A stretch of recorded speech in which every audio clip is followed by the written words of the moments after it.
അങ്ങനെ കൂട്ടുകാർ ഒരുപാട് നാളുകൾക്ക് ശേഷം ഒരു മലപ്പുറം പോകാമെന്നും പറഞ്ഞുകൊണ്ട് ഒരു യാത്ര ജോലിക്ക് പോകാൻ വേണ്ടിയിട്ട് കയറിയത് തിരിച്ചതാണ് ഞാൻ. പക്ഷേ എന്തോ വണ്ടിയിൽ കയറി ഞാൻ ടിക്കറ്റ് എടുത്തു. കോട്ടയം വരെയാണ് എനിക്ക് ടിക്കറ്റ് കിട്ടിയത്. ടിക്കറ്റ് എടുത്തപ്പോഴത്തേക്കിനും ഞാൻ വണ്ടിയിൽ കയറിയിരുന്നു. കൊട്ടാരക്കര വരെ എത്തിയപ്പോഴത്തേക്കിനും വണ്ടിയിലിരുന്നപ്പോൾ എനിക്ക് വല്ലാത്ത അസ്വസ്ഥത ബുദ്ധിമുട്ടൊക്കെ നല്ല തുടങ്ങുന്നുണ്ടായിരുന്നു കേട്ടോ. ഞാൻ കൊട്ടാരക്കര വരെ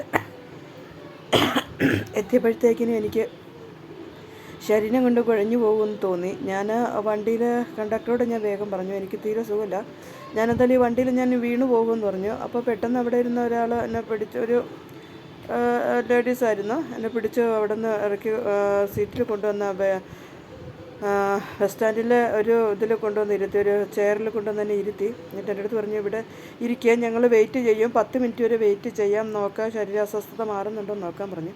അങ്ങനെ എൻ്റെ അടുത്ത് ഞാൻ വെള്ളമൊക്കെ മേടിച്ച് കുടിക്കാൻ പറഞ്ഞു. അവർ നാരങ്ങ വെള്ളമൊക്കെ വാങ്ങിച്ച് കുടിച്ച് നോക്കി. എന്തായാലും എന്നെക്കൊണ്ട് മുന്നോട്ട് യാത്ര ചെയ്യാൻ പറ്റുമെന്നില്ല, വല്ലാതെ ഛർദ്ദിക്കുക, വണ്ടി ഇറങ്ങിയത് ഛർദ്ദിക്കുകയൊക്കെ ചെയ്തു. മുന്നോട്ട് ഒരു കാരണവശാലും യാത്ര ചെയ്ത് പോകാൻ പറ്റുമെന്ന് എനിക്ക് ഒട്ടും തോന്നിയില്ല. ഞാനെന്തോ അവിടെ വീണ് പോകുമെന്നൊക്കെ എനിക്ക് തോന്നിയിട്ട് ഞാൻ അവിടെ ഇരുന്നു. ഞാൻ ഇരുന്നിട്ട് എന്തായാലും ടിക്കറ്റ് എടുത്തു. ഞാനത്തെ മോനെ വിളിച്ചിട്ടാൽ പറഞ്ഞു, എനിക്ക് തീരെ സുഖമില്ല എന്ന് പറഞ്ഞു. മോളൊക്കെ പറഞ്ഞു, യാത്ര ചെയ്യണ്ട, തിരിച്ച് വീട്ടിലേക്ക് പോന്നോളാൻ പറഞ്ഞു. പക്ഷെ ഞാൻ ഒരു 1.5 മണിക്കൂർ അവിടുത്തെ കസേരയിൽ തന്നെ ഞാൻ ഇരുന്ന് കേട്ടോ. അവിടെ അങ്ങനെ ഇരുന്നു. ഒരിച്ചിരി ക്ഷീണം വന്നപ്പോഴത്തേക്കിനും വണ്ടി 1.5 മണിക്കൂറൊക്കെ ഇരിക്കുമ്പോൾ വണ്ടി എന്തായാലും വെയിറ്റ് ചെയ്തു. ബസ് അപ്പോഴേ പോയി കഴിഞ്ഞു. ഞാൻ പൊയ്ക്കോളാൻ പറഞ്ഞു. അപ്പോഴേ ബസ് പോയി കഴിഞ്ഞു. പിന്നെ ഞാൻ കുറച്ച് നേരം അവിടെ ഇരുന്ന് അങ്ങോട്ടും ഇങ്ങോട്ടൊക്കെ ഒന്ന് നടന്നു. അവിടെയൊക്കെ ഒന്ന് ഒരു ചെറിയൊരു വീഡിയോ ഒക്കെ പിടിച്ചു കേട്ടോ. അവിടെയൊക്കെ ചെറിയൊരു വീഡിയോ ഒക്കെ, എന്തായാലും ഇവിടെ ഒരു വീഡിയോ ഒക്കെ പിടിക്കാമെന്നൊരു വീഡിയോ ഒക്കെ പിടിച്ചു. ഇച്ചിരി ഒന്ന് ക്ഷീണം ഒന്ന് മാറിയപ്പോഴത്തേക്കിനും ഞാൻ നേരെ തിരുവനന്തപുരം ബസ് എനിക്ക് കിട്ടി. കൊട്ടാരക്കരയിൽ നിന്ന് എനിക്ക് തിരുവനന്തപുരം ബസ് കിട്ടി. തിരുവനന്തപുരം ബസ് കയറി ഞാൻ അവിടെ നിന്ന് തിരുവനന്തപുരത്തിൽ ബസ്സിന് ഞാൻ അവിടെ നേരെ ബസ്സിൽ കയറി നെല്ലമലയ്ക്ക് ടിക്കറ്റ് എടുത്തു. ഞാൻ ബസ്സിൽ തിരിച്ച് വീണ്ടും ഞാൻ ഇവിടേക്കെത്തി, നെല്ലമലയ്ക്കെത്തി. അവിടെ വന്ന് ഞാൻ ഒരു ഓട്ടോ വിളിച്ച് നേരെ വീട്ടിലേക്ക് എത്തി. ഞാൻ വീട്ടിൽ എത്തിയപ്പോൾ എനിക്ക് ശരിക്കും നല്ല വയ്യാഴികയായിരുന്നു, നല്ല ബുദ്ധിമുട്ടായിരുന്നു.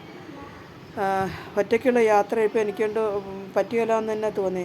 ഞാനിവിടെ എല്ലാ ഒറ്റയ്ക്ക് യാത്ര ചെയ്തതാണ്. കണ്ട ഗൾഫ് നാട്, സൗദി, കുവൈറ്റും മസ്കറ്റും ഒക്കെ ഒന്നും വേണ്ട, അങ്ങനെ ഒരുപാട് ഒറ്റയ്ക്ക് യാത്ര ചെയ്തതായിരുന്നു ഞാൻ. ഇപ്പം ഞാൻ എന്നെക്കൊണ്ട് തീരെ ഒറ്റയ്ക്ക് യാത്ര ചെയ്യാൻ പറ്റിയില്ലെന്നായി. അതുകൊണ്ട് ഞാൻ ജോലിക്ക് എത്താമെന്ന് പറഞ്ഞ സ്ഥലത്ത് എനിക്ക് എത്തിപ്പെടാൻ പറ്റിയില്ല. അപ്പം ഞാൻ അവരെ വിളിച്ചിട്ട് ഞാൻ പറഞ്ഞു, എനിക്ക് തീരെ സുഖമില്ല, എത്തിപ്പെടാൻ പറ്റിയിട്ടില്ല. എന്താ ഷുഗറോ BP അങ്ങോട്ടൊക്കെ കുറഞ്ഞതാണ്, ടെൻഷനും ഉണ്ടായിരുന്നു കുറച്ച്.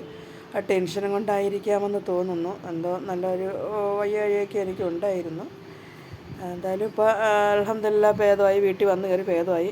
ഇനി ഇൻഷാ അല്ലാഹ് നാട്ടിലെന്തെങ്കിലും, നമ്മുടെ സ്വന്തം നാട്ടിൽ തന്നെ എന്തെങ്കിലും ജോലി നോക്കാമെന്ന് വെച്ചു. അടുത്ത വേറെ നാട്ടിലൊക്കെ പോയി കഴിഞ്ഞിട്ട് അവിടെയൊക്കെ പോയി എന്തെങ്കിലും സംഭവിച്ചു പോയാൽ എന്ത് ചെയ്യും? കാരണം ഈ കുട്ടികളൊക്കെ വലിയ ബുദ്ധിമുട്ടിലൊക്കെ ജീവിക്കുന്നവർ, അവരൊക്കെ തിരിച്ചു വന്ന് നമ്മളെവിടെ കൊണ്ടെത്തിക്കണ്ടേ എന്ന് ഓർത്തിട്ട് ഞാൻ പിന്നെ ആ ആഗ്രഹം അങ്ങ് ഉപേക്ഷിച്ചു. തിരിച്ച് വീട്ടിലേക്ക് വന്നു.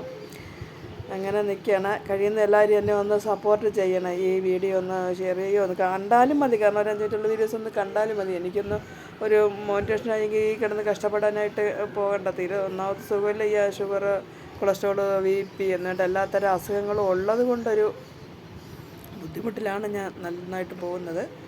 പിന്നെ നമ്മളെപ്പോലെയുള്ള പാവങ്ങൾ ജോലിക്ക് ഇറങ്ങാതിരുന്നാൽ എന്ത് ചെയ്യും എന്നോർത്തിട്ട് അങ്ങോട്ട് ഇറങ്ങിയതാണ്.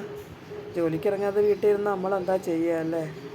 നമ്മളെപ്പോലെ ഉള്ളവർക്കൊക്കെ അതല്ലേ മുഖ്യം. 10 പൈസ കയ്യില്ലെങ്കിൽ വലിയ ബുദ്ധിമുട്ട് തന്നെയല്ലേ. എന്തായാലും അൽഹംദുലില്ലാഹ്, ഇനി അടുത്ത എന്തെങ്കിലും പണി നോക്കണം. പടച്ചവൻ്റെ അനുഗ്രഹം കൊണ്ട് അത് ഞാനിങ്ങനെ നോക്കുന്നുണ്ട്. എന്തെങ്കിലും ജോലി കിട്ടിയാൽ ഇൻഷാ അല്ലാഹ് ഞാൻ ഇറങ്ങണമെന്നതിന് നിൽക്കുന്നുണ്ട്. ഇനിയെല്ലാം പടച്ചവൻ്റെ കയ്യിൽ എല്ലാം അല്ലാഹ് തവക്കൽ ചെയ്യണം.